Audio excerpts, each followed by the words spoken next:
La mort est ma servante, lettre à un ami assassiné, Fayard, c'est un récit poignant, un témoignage.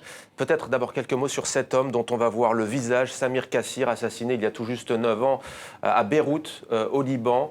On sent une énorme affection de votre part et c'est peu dire pour cet homme. Qui était-il pour vous? Alors, c'était un homme que j'admirais profondément, pas seulement d'ailleurs, je n'étais pas le seul.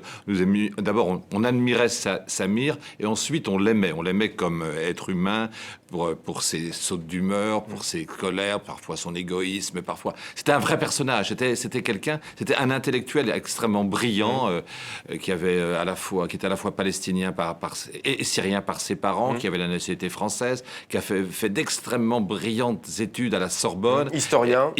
Qui était régulièrement aussi dans Kiosque, l'émission de la presse internationale sur TV5 Monde. Très belle histoire de Beyrouth qu'il a écrite et aussi un petit livre toujours disponible en français, Considération sur le malheur arabe, où il dit ces 4 vérités au monde arabe en lui disant vous êtes toujours en train de vous plaindre, mais enfin vos problèmes, c'est vous-même qui vous les créez et pour en sortir, il va falloir être lucide. Enfin, Réveillez-vous, disait-il Jean-Pierre Perrin. Pourquoi est-ce que vous, avec ces 9 années qui ont passé, vous avez décidé de lui écrire ce témoignage sur la Syrie, sur son pays? Parce qu'il adorait la Syrie et donc il n'a pas pu voir ce qu'il s'est passé de 2005 à aujourd'hui. Donc j'ai pris le parti, j'ai fait le pari de lui raconter un peu ce qu'il n'a pas vu et en regrettant évidemment, en écrivant qu'il ne soit plus là pour nous expliquer un petit peu parce que c'était un commentateur extrêmement précis, sérieux, méthodique et qui en même temps, au Liban quand même, qui est un pays où les gens retournent leur veste très facilement, eh bien lui n'a pas beaucoup varié dans ses opinions politiques.